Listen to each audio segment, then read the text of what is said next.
maybe an area of life where someone has a lack of access, Megan says. Thank you so much, Chrissy and Megan, for contributing. I know someone else is typing, and I promise to read your comment as well, so please do keep going. So there are lots of different perspectives on what disability is, whether it's in relation to a medical condition or if it's a social construct. And Olivia has said, abilities that exist as the other, embedding in social practice rather than physical or mental access. Olivia, did you get to see my PowerPoint ahead of time? Because I think you're bang on the money. We'll talk a little bit about that shortly. So I like to start by giving insight into legal definitions of disability that are the most current and the most applicable to what we will be discussing here today. So the Disability Inclusion Act of New South Wales is from 2014. It is the most recent definition that we could find that kind of hits all the points that we need it to, but also is in closest alignment with what the disability community as a whole has been saying and asking for. So this quote reads, "Disability includes a long-term physical, psychiatric, intellectual, or sensory impairment that, in interaction with various barriers, may hinder the person's full and effective participation in the community on an equal basis with others." There are some words there that are bolded, the differences between physical, psychiatric, intellectual, or sensory impairment. But I like to call your attention to the words full and effective participation in the community on an equal basis with others.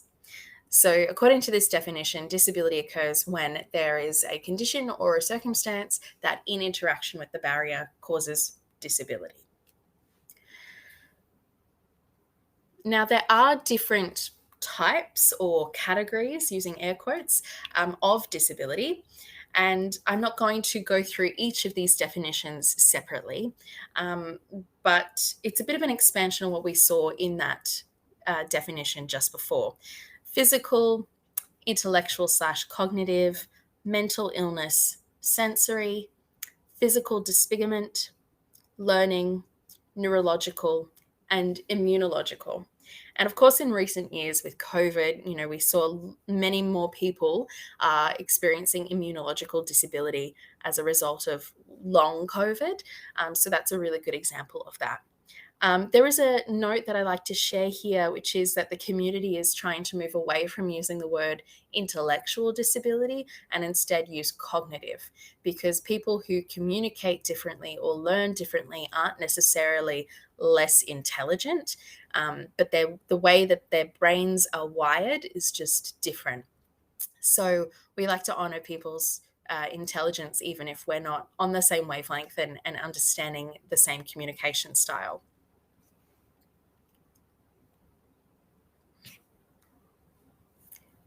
So that leads us to the models of disability. Now, there are many more models. There aren't just four. And no, I'm not talking about, like Dylan Alcott doing a really cool watch campaign.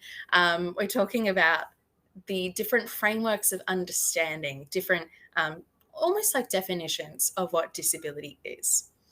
And once I go through each of these, I will ask you in the chat, so please be ready. I will ask you which of these models sounds like what you learned growing up or what you more closely aligned with at the moment. So the first model is the medical model of disability, which has placed a person as, quote, suffering from a condition. They are disabled by their body and the condition that they have. It just occurred to me that I didn't actually give important context that I myself am a disabled woman. So a lot of the examples that I will use today are pertaining to me because I have permission to use myself as an example. But I thought I'd just throw that in there. So under the medical model, that would state that I am disabled because of my muscle disease, that it is the muscle disease's fault, basically, and that there is something wrong with my body. If we move on to the charitable model of disability. That's the model that places disabled people as vulnerable and reliant on other people. And that's to perform essential tasks like personal care, showering, brushing your teeth, going to the bathroom, feeding, all of those sorts of things. And also the non essential tasks like, I don't know, if you want to watch TV, if you want to play a sport, if you want to knit.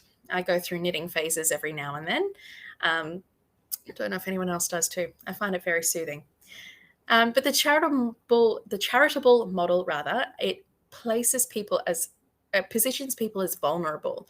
So the idea being that people should have a sense of pity or empathy for the poor disabled people is the meaning that we get from that.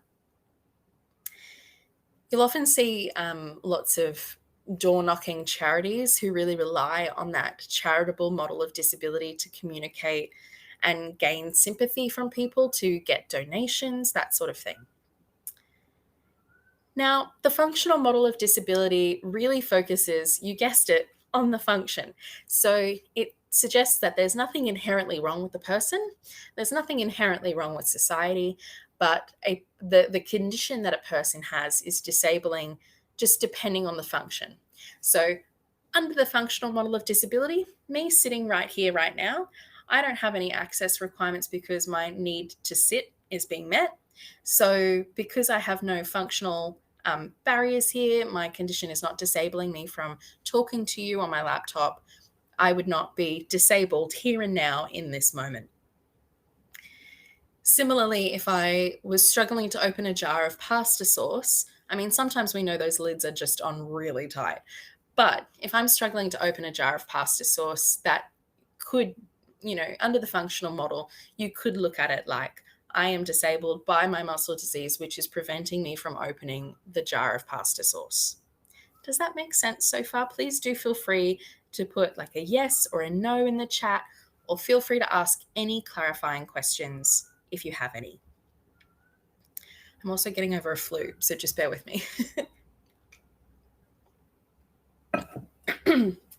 Excuse me.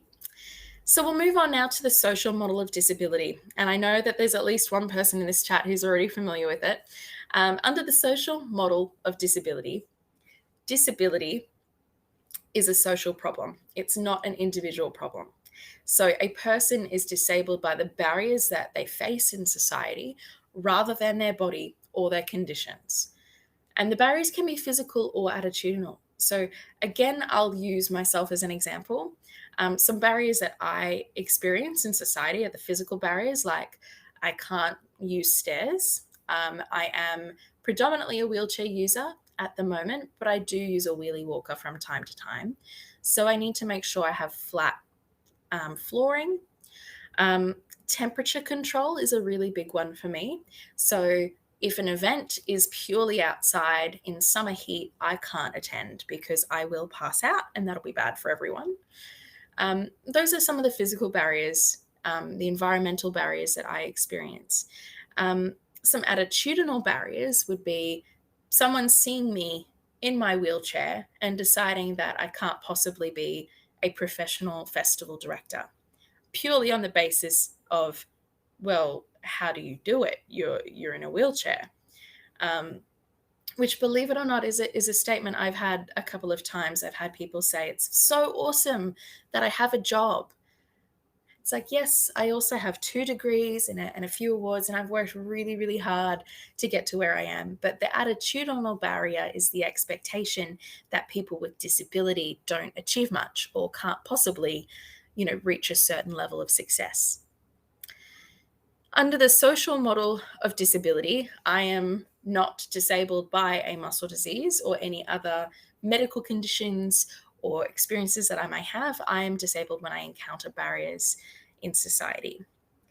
Different people have different opinions in the disability community as to which of the models they most closely align with. The general consensus, the general best practice approach in Australia currently is to follow the social model of disability. I'm sharing this quote here from People with Disability Australia, which I think is really important. The social model seeks to change society in order to accommodate people living with impairment. It does not seek to change persons with impairment to accommodate society. It supports the view that people with disability have a right to be fully participating citizens on an equal basis with others. I'll just let you read that again for a moment.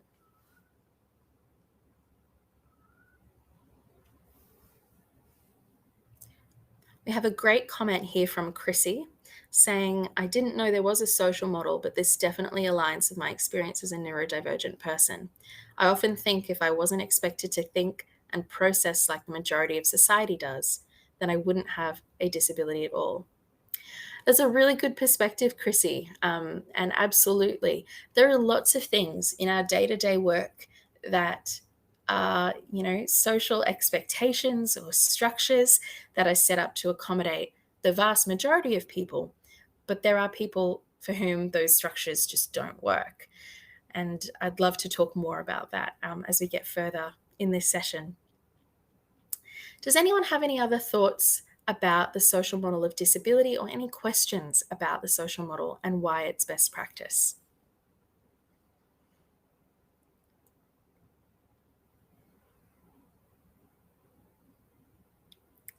I'm not seeing any typing, so I will keep going, but please feel free to use the chat at any time. There will also be a period at the end of this session for questions and answers as well. So the reason the social model of disability is best practice in Australia is because it is focusing more so on the societal impact of the barriers on people. And it's a little bit reflective of the functional model as well, I feel, in that we are identifying where the disability occurs. If disability is a concept, disability occurs when person meets barrier. Person with everything that they've got going on in their life meets a barrier in society. And that could be as simple as someone with sensory sensitivities going into an environment with flickering fluorescent lights. Now, if that's enough to trigger seizures or migraines or nausea or any of these possible symptoms, that's a barrier to their full and effective participation in that environment. Another really good example is we've got Auslan interpreters here today, but can you imagine if we didn't? And a barrier to access for some deaf and hard of hearing folk could be that the content is not accessible in the communication style that works for them. Some deaf people really use Auslan and have from birth. Some deaf people become deaf later in life and prefer English, but they're getting used to Auslan. It's our job to provide as many opportunities as possible to engage in the content by removing those barriers, providing that access. So with the social model of disability in mind, and I really do encourage you outside of this session to engage in social model of disability online, look at a few resources. One in particular that I highly recommend is a TED Talk by Stella Young. I think it's called I'm Not Your Inspiration. Thank you very much. And I think that's a really powerful insight into what we mean when we talk about the social model and our presence as disabled people in society. So on the screen here, we've got two different columns. The first column talks about person-first language, and the second column talks about identity-first language. Now, looking at these terms on the screen, does anyone feel closely aligned with one or the other? Would you prefer to use one and avoid using the other? I'd love to hear from you as to what you gravitate towards when talking about people with disability or disabled people. I'm purposely not giving you any answers.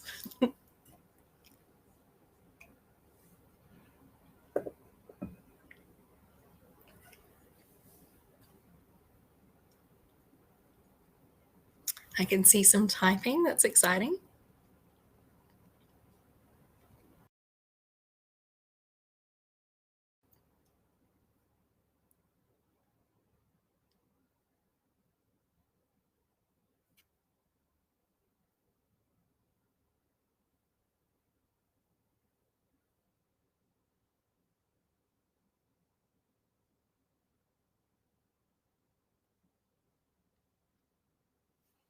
And I should say too, there are no right or wrong answers in this session. I know I've said it before, and I'll probably say it again as well. I'm really just looking for your perspective. So, Megan, the question is, which of these language types would you gravitate towards when talking about disability? Would you gravitate towards person first language or identity first language? Chrissy has shared, I tend to use identity first language shared with others who have a disability I personally experience, and people outside of my experience, the person first approach. Oh, interesting. So it looks like you've got both in your toolkit to use at any time. We've got person first language as well. So we've got one vote for both, one vote for person first, another for person first. Sarah's saying, my understanding, best to be guided by the individual for their preferences, and if don't know, use person first. Absolutely, Sarah, you're bang on the money with that one. So person first language is still considered best practice in Australia to use, and it is the official recommendation of the organisation People with Disability Australia. Identity first language is really important to many disabled people in Australia, though. So, myself included, I proudly identify as a disabled person. And the reason why I use identity first language, and it's similar to many other people who do as well, is that under the social model of disability, disability happens, as we said, when person meets barriers. Person with everything that they've got going on in their life meets the barriers. To me, it is not a statement of worth or value for me to just state fact, which is I am disabled. I am disabled by barriers that I face in society. And that's fact. It's morally neutral. Disability is a morally neutral concept. But oftentimes we shy away from using the word disability or the word disabled because there is a sense of shame and stigma around disability. And a lot of that does come from the medical model approach to disability, where it's positioned as there's something wrong with you, there's a condition, there's a disease, there's your body is different in a bad way, it can't do as much, lots of negative language, lots of negative rhetoric. And it doesn't help that the medical system kind of upholds a lot of that language. You know, oftentimes you'll see parents get really upset when they find out that their child is diagnosed with a condition that might cause disability. And oftentimes it's because the doctor delivers the news with, I'm so sorry, your child has X, Y, Z. I loved a story that I saw on TikTok recently. Yes, I use TikTok. And it was a deaf family who, you know, they've already got one child. Mum and dad are deaf. They took their second newborn for the hearing test, found out that newborn was deaf as well. The doctors started saying sorry, and the parents are saying, welcome, congratulations, you're part of our culture, you're part of our community. And just immediately celebrating warmth and connection and understanding that not every condition, not every experience that is perceived to be disabling is inherently a negative thing. So I hope that gives a little bit of insight into why identity first language is still really important for a lot of people. I will mention too that particularly in the autistic community, lots of autistic adults are really passionate about using identity first language. So making sure we say autistic person rather than person with autism. Interestingly, you will also find lots and lots of community discussion from parents of autistic people, and the parents prefer person with autism. So there is a really interesting, complex, and very nuanced discussion to have around how people perceive disability when they are the person with the disability experience versus people close to disability but who don't have that lived experience. That's a much bigger conversation for a different day. Chrissy says, I agree about the neurodiverse comment. We call ourselves ADHDers. It's like a community. Absolutely. Absolutely. Does that make sense to everyone so far? Feel free to just, if it's easier to just type Y for yes and N for no, if that's easier, please feel free to do that. Great. Excellent. So like I said, best practice is still to use person-first language in Australia. You want to use person-first language when you don't know how a person identifies and when you're talking about a group of people. If you are working on an arts program and you really specifically want to invite people with disability to apply, people with disability is a great term to use. You'll see too, I've got, it says person with disability and not disabilities. It's really important, and this is a recommendation of the organisation People with Disability Australia, that we refer to disability as a singular experience. It is an uncountable noun. So whoever you are, and no matter how many conditions or experiences that you have, disability is like a catch-all, right? I might have, and I do have, 3 separate diagnoses that I am influenced by in my day-to-day life, but I'm still singularly disabled. Every single human being on this planet has access requirements. How many people use glasses? How many people need a quiet room when they have a migraine?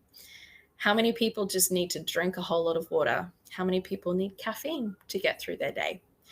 There are lots of access requirements in society. When I encounter barriers, I am disabled. I'm not disabled and disabled and disabled and disabled. So that's a very short kind of insight into why we say disability and we avoid saying disabilities.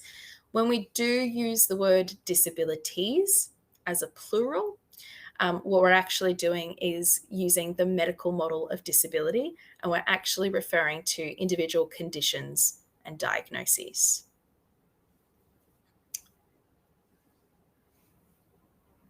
Great. So as I said, you want to use person-first language when you don't know what to use or when a person requests it. You want to use identity-first language when you know that someone uses it for themselves. If you're talking with friends or colleagues after this session and you want to talk about that amazing session that Maddie Little facilitated, she is a disabled festival director, perfect, because you know that I identify with that language and I'm not offended by it in the slightest. In fact, I'm very proud.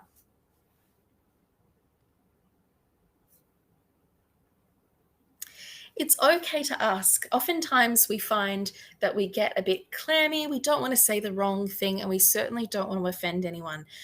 Sometimes it can be really tricky to know what to say, but it's always okay to ask. So I've given you a couple of examples that you can put in your toolkit. And with practice comes progress, right? You may not feel completely comfortable straight after this session today, but I highly encourage you to warm up and get used to asking, do you mind if I ask? Do you prefer person with disability or disabled person? At the very least, you can ask, how would you like me to describe or introduce you? Some people with disability won't necessarily think about including disability identity in their bio if it's not relevant. So you could have an amazing visual artist who's submitted incredible works for your exhibition that you're hosting, and disability may not appear in their bio whatsoever. And that's okay. It doesn't have to. It's always the person's choice. I tend to include disability identity when I'm facilitating events like these, where my personal lived experience is relevant and I'm going to draw upon it for this discussion. But if someone asks me to simply speak on the state of theatre in Australia and whether or not we really need Shakespeare, then I may or may not use disabled in my bio. And that's okay too. The reason I bring that up is to remind everyone that it's important not to correct anyone. So if someone says, I identify as disabled, please don't say, no, don't say that. You're a person with disability. Put the person first, because that can be really harmful and dismissive of a person's experience. Similarly, if you have come out of this session thinking, oh, identity first language aligns with the social model of disability, I believe in that. If you encounter someone who uses person with disability, please avoid trying to get them to use the word disabled. It's just going to be harmful at the end of the day. And the best thing to do is similar to how we respect people's pronoun choices, we'll respect people's disability identity choices as well. Okay. Well, so you'll see, unfortunately, the formatting has gone a little bit skew-if, but please bear with me. On the left-hand column, you'll see words that can offend, and on the right-hand column, words that we recommend. Now, the words on the left-hand side of the column, typically when they are said by people without disability, people who have no lived experience, they're often used as euphemisms to try to avoid the word disability. The reason people try to avoid using the word disability is because of that negative stigma associated with it. If we subconsciously believe that disability is a negative thing, we're going to try to avoid talking about it. We're going to tiptoe around it. It becomes taboo. And so that's where a lot of these words came from, is people actively trying to avoid saying the word disability because there was shame involved. And that's the reason why these words are offensive to a lot of people with disability. Now, there's lots of talk in the community about different words that people do and don't like. Not every potentially offensive word that I share with you is offensive to everyone in the disability community, right? Because we're a multifaceted community. There are many different people with different opinions and perspectives. But my job is to share with you what I've learned and what I've observed is best practice through my work and through engagement with the community and connection with the national disability arts sector. So special needs is a really tricky one as well. There is a fabulous video that I might actually share it with Lauren, if Lauren, you're able to distribute it to everyone after this session. There's a really fantastic campaign video around special needs and why special needs in particular is a really harmful term. As a quick example, our needs aren't actually special. We have the same needs as everyone else. I have a need to eat, to drink, to pay my bills, and to have a good social circle around me. Those are my human needs. I have those needs just like you would. How I access having those needs met is different depending on the barriers that are in society. But there's nothing special about that. Disability is a morally neutral concept. So just as we talked about in the previous section, we recommend just saying the word disability. It is not a dirty word whatsoever. Disability, living with disability, disabled person, person with disability, all of those are absolutely okay to use. And please do not feel like you need to use euphemisms or soften disability.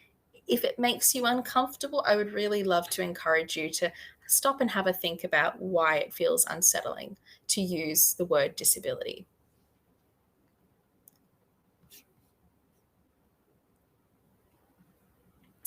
Moving on to some additional words and moving into even more potentially harmful words. Now, remembering what I said, that not every word is offensive to every disabled person. There are some words on the left that are universally quite horrific. And then there are some others that you might think, I had no idea that that could possibly be an offensive word. So you'll see the words stupid and dumb. The reason that these words can be harmful and offensive is because they do refer to intellect and cognitive capacity or learning ability. So Lots of people with disability, particularly some learning disabled folk, have expressed that they feel really uncomfortable when people say, "Oh, that movie is so stupid," because what that person might hear is, "Oh, that movie is so learning disabled person." Um, the R word, which I'm not going to say out loud because it is a slur, is very, very vile. I'm sure everyone's pretty much, aware of the whys and the hows. But it's a good point to stop and remind ourselves why that word is so impactful, and that it is rooted in ableism.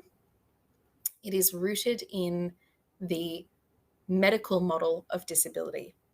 So that idea that there is something wrong with people, and it comes from a time when people like me were rounded up and institutionalized.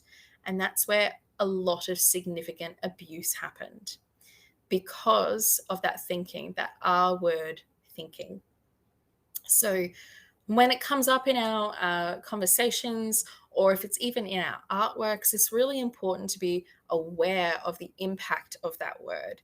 And for me personally, I have avoided working with colleagues in the industry because I've heard them use that word, and I instantly feel unsafe around them, because I am instantly reminded that my life is valuable, and use of that word indicates a potential difference of opinion in that regard. There are some very easy words you can switch to. It's just about finding the right word for what you actually mean to say. So instead of that movie being stupid, or I saw that play last night, it was absolutely dumb, we want to say thoughtless or ignorant, silly, bad. Excuse me, and the like. Does anyone have any questions or thoughts about words that we've spoken about so far?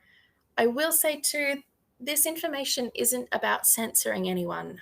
So I want to make it clear that I don't expect anyone to feel like they're coming away from the session thinking, "Oh, I can't ever say what I want to say. I'm being censored." It's not about that. It's more about equipping you with the knowledge of how our words can leave someone feeling.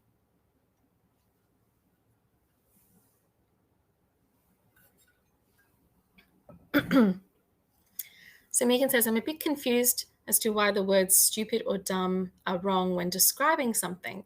Thank you for that. I really appreciate that. So if we think about,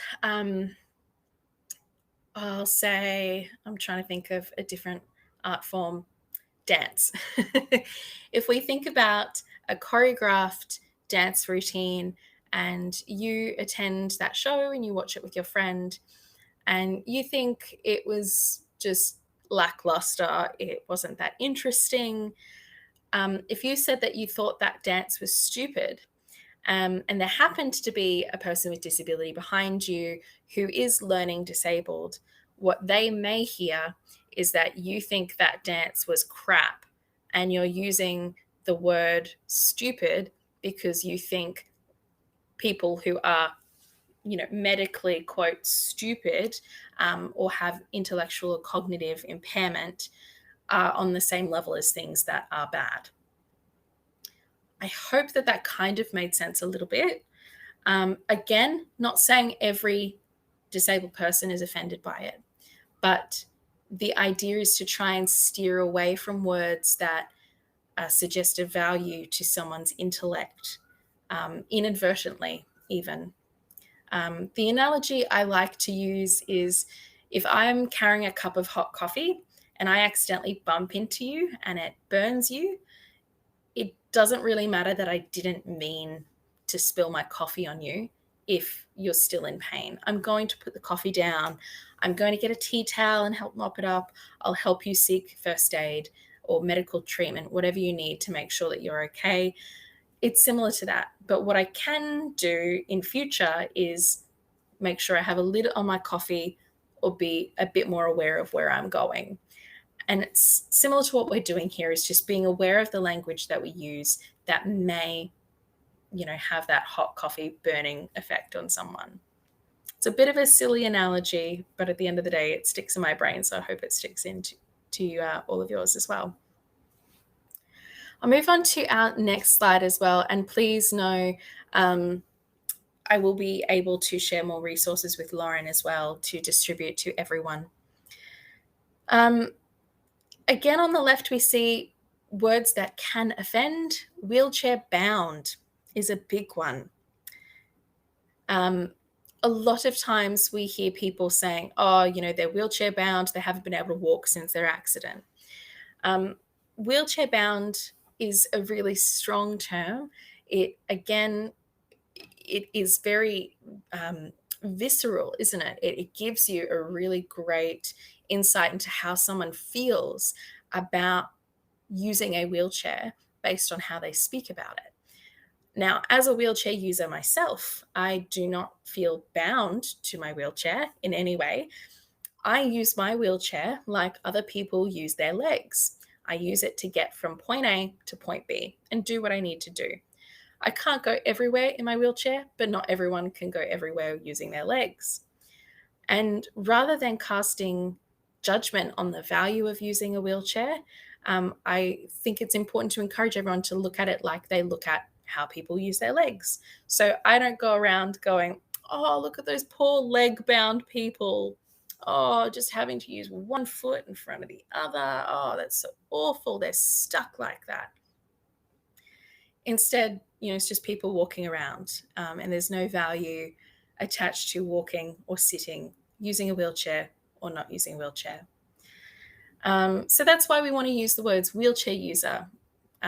It's just matter of fact, morally neutral. And there are some other words there too, like cripple, crippled, crippling. I know so many times we'll talk about things in the media like crippling debt, or I'm crippled with anxiety.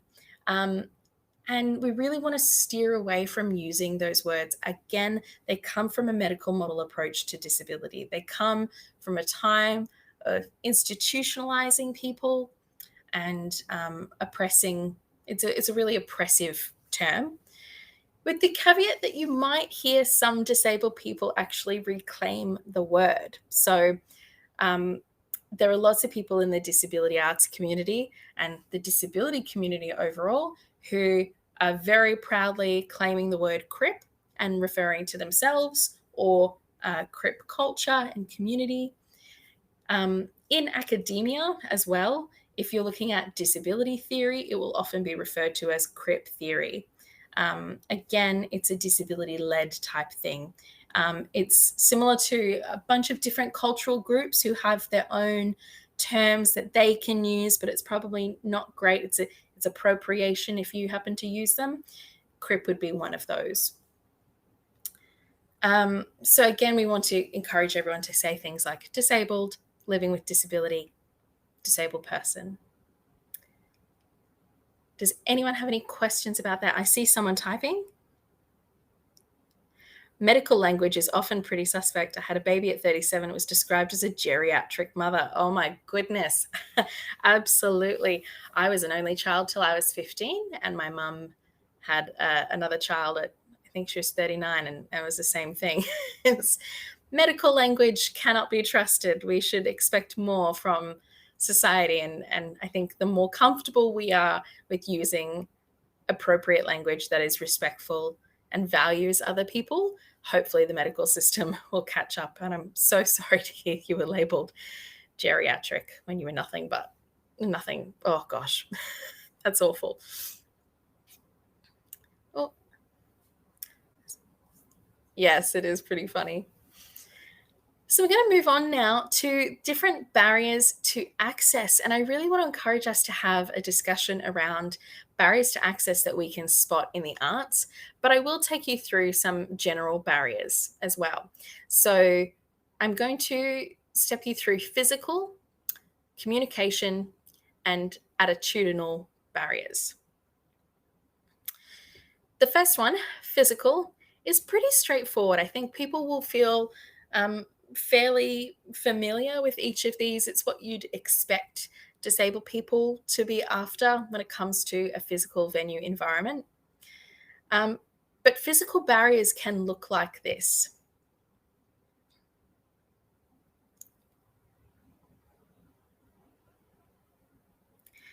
So a physical barrier being no step-free access, no wide doorways, temperature control, no or unsafe disabled parking. So there is a difference between just saying that a car park is disabled, it's a disabled spot, if there's no room to actually get the wheelchair out on either side, which has happened to me before. I've been stuck at a Coles. It's not a good time. um, Lack of accessible restrooms. And oftentimes we think, oh, there's a railing in the bathroom, so it's accessible. But you'd be not surprised, I hope, by the number of, bins and some stores use their disabled bathrooms as extra storage, and so they have boxes in the way, that sort of thing. So it's clear and unimpeded access to these accessible restrooms. Fluorescent lighting is a huge physical venue barrier to access for many people. Even if we may not be able to see it, lots of other people do see the flickering at a quite rapid rate, which has a strobe-like effect and can cause seizures, migraines, and trigger a bunch of other symptoms. The noise and sound levels in a space being too high or too muffled, or just overwhelming in general, is another physical barrier to access. No access to food or water facilities. If everyone's rehearsing on the ground floor, but the kitchenette is actually upstairs and the disabled person doesn't have access to that kitchenette, that's a barrier to access. So there'll need to be strategies to come up with to accommodate that.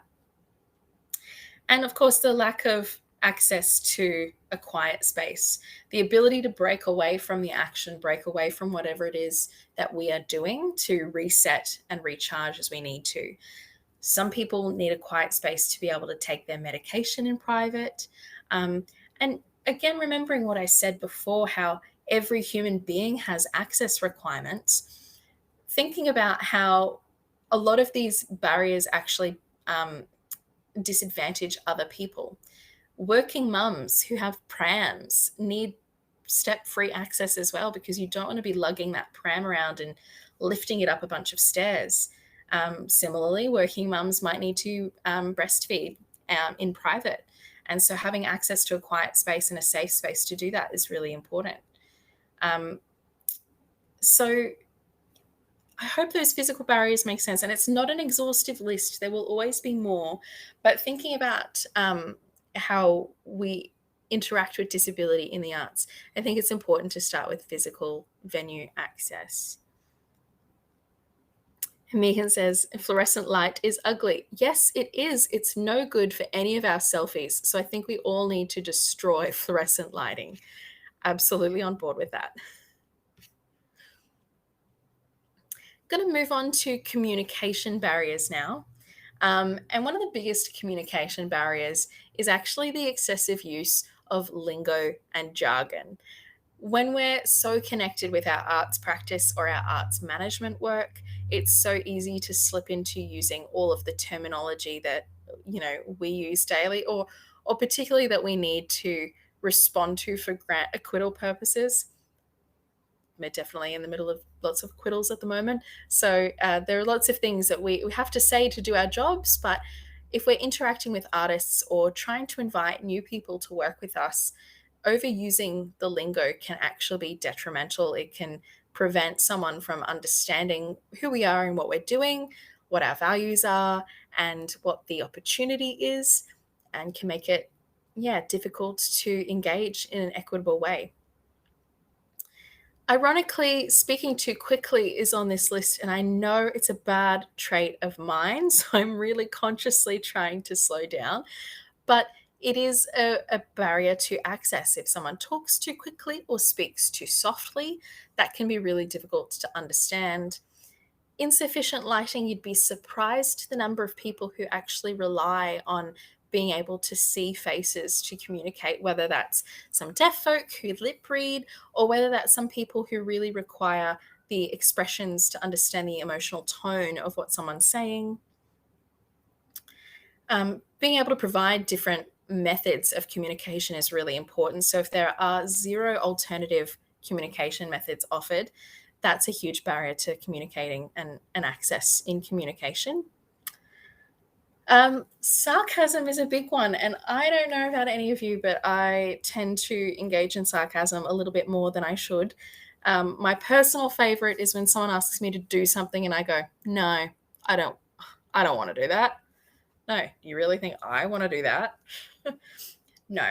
Sarcasm is really hard for lots of people to understand, and we really need to try and tone it down, especially if you're in like a workplace environment. You never know who's not exactly catching on to what you're saying, and it can make it really tricky. Passive aggressive language, I would hope, not many people actually actively try to be passive aggressive in their approach. But for some people, particularly some people who are neurodivergent, can struggle to understand when someone's being sarcastic or passive aggressive with them, and might take you at face value, and then you may get a result that you weren't exactly prepared for.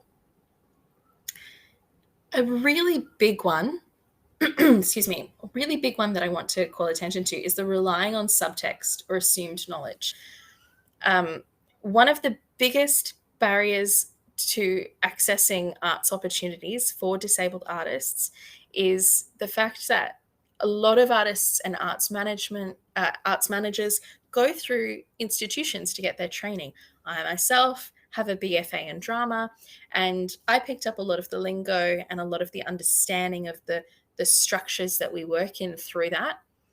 But that was a really difficult experience for me to go through university. It was a hard slog, and it was predominantly because of access. I really struggled with accessing my education.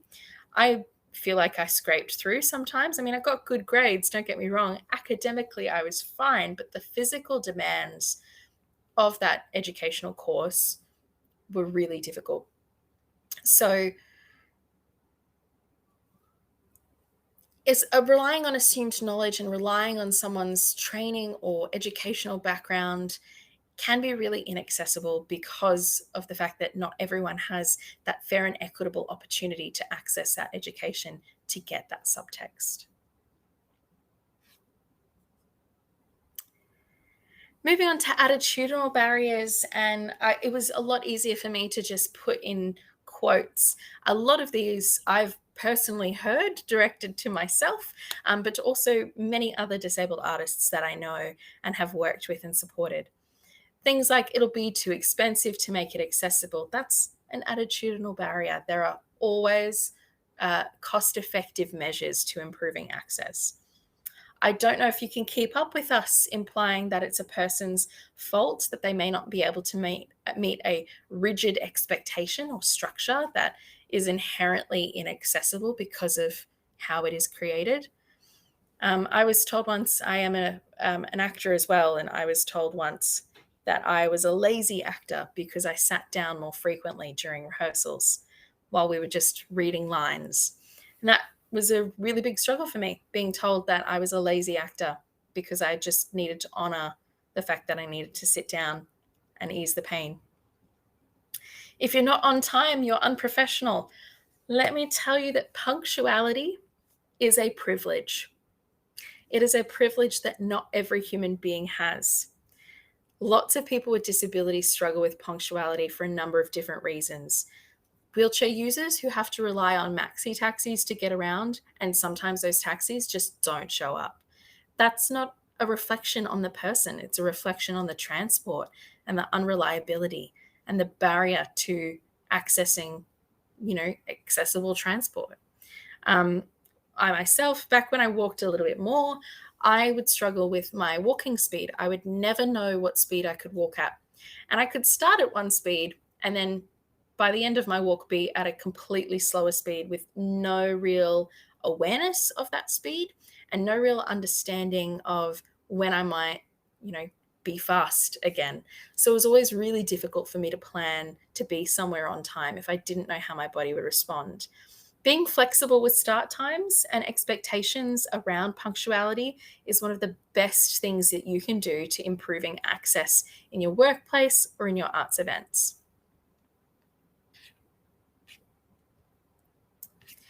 Now, remembering that the goal is fair and equitable access. We've talked about a lot of things today. We are talking about language and terms to use and things like that. But at the end of the day, action is where improvement comes from. So if the goal is fair and equitable access, if there's one thing that you can do to take to your work, I would really encourage you to take this line with you. The line is, what do you need to do your best work in this space today? And being comfortable asking that of everybody that you work with. If you are running a meeting, if you're running a rehearsal room, if you're planning an exhibition, or even if you're just gathering with a bunch of people ready to fill out a bunch of grant acquittals, what do you need to do your best work in this space today? Is everyone feeling okay? You feeling comfortable? Okay, great. What it also does is it allows people to meet you where they are at. Oftentimes we're expected to, what is the term I learned in uni? Leave your stuff in a bag at the door. Expecting people to ignore whatever's going on in their personal lives and be solely professional in the moment is inaccessible. So many people require a safe emotional environment and one that allows them to honor where they're coming from. That's an accessible environment. So asking people what they need to do their best work is the way to go. I've said before, every single person has access needs or requirements, but here's my mic drop moment of the day. Every single person is either disabled or pre-disabled. The work that we do together in improving accessibility will benefit you, even if it's not today, tomorrow, 3 months from now, it might be in 10, 20, 30 years. But at some point, every single human being will experience disability. So improving access now will hopefully allow you to engage in your work for longer if you want. If you want to fly away to a tropical island, that's okay too. But this work benefits everyone. And that's a really big message I wanted to share with you all. Now we've only got like a couple minutes left, so I want to make sure we have time for questions. Please feel free to type them away. I did not see the 5-minute check till just then. Sorry, Lauren.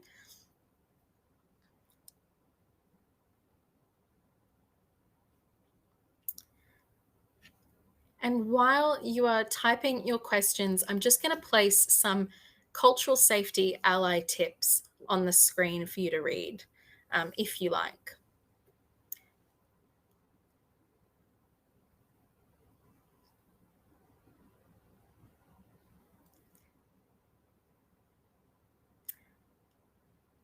Completely challenged by the time one. I know, right? It's very hard to challenge the way that we've been expected to turn up, and being punctual is a huge, huge expectation of the arts world. But let me tell you, the work we do is important. It's not as important as like trauma surgeons or anything like that. If a show goes up late, it goes up late and no one will die. It's going to be okay. If you're late to a meeting, you're late to a meeting, and it has no bearing on your worth as a human being or the quality of your professional contributions. And I hope that people can see the value in being more flexible with that. You'll see on the screen I've got work to remove barriers, not uphold them. This is the way we've always done it as a statement, is a barrier. So let's challenge ourselves to think differently about the work that we do and why. I see Lauren's on the screen. I'm going to be very cheeky and just see if I can share a couple more quick tips. Want to work with people, not for people. Work with us and try to avoid working on our behalves without our consent or input. Recognizing intellectual property rights is a big one. Disabled people do have intellectual property rights. So making sure that they are paid fairly and equitably and credited for their work is important. And oftentimes, if we see inaccessibility in the sector, we want to speak out about it. But I highly recommend, where possible, amplifying the voices of disabled and deaf artists and arts leaders rather than overpowering with your own. we really struggle to be heard by the right people. So amplifying our voices, make sure you are contributing your power as an ally. And then it's just the overview of what we talked about today. The social model of disability is best practice. Person first, language first. If you don't know someone, disabled person, identity first language when asked is perfect. Try to improve your vocabulary by removing some ableist slang, using some improved terms and words. And be conscious of the barriers around you in your work, in your arts practice, wherever you are, and seek to remove barriers or reduce them without upholding them just because it's the way we've always done it. That is it from me, but thank you so much for joining me. I had a really lovely time sharing with you, and I really appreciate Flying Arts Alliance for asking me to come along and deliver this session. Thank you so much. Yes, thank you so much, Maddie. It was wonderful to hear from you. You can see in the chat, people are very, very thankful. Thank you for doing questions throughout. It was so engaging and wonderful. I'd just also like to thank our interpreters who are here from, sorry, I've just forgotten their name. Anytime Auslan. It was wonderful to have them here with us today. If you are interested in more webinars that Flying Arts Alliance has, jump on our website. We do have more coming up shortly. But for now, thank you so much, Maddie. I'll be sure to share those resources that she shared. And hopefully we'll see you in another webinar soon. Thank you, everyone.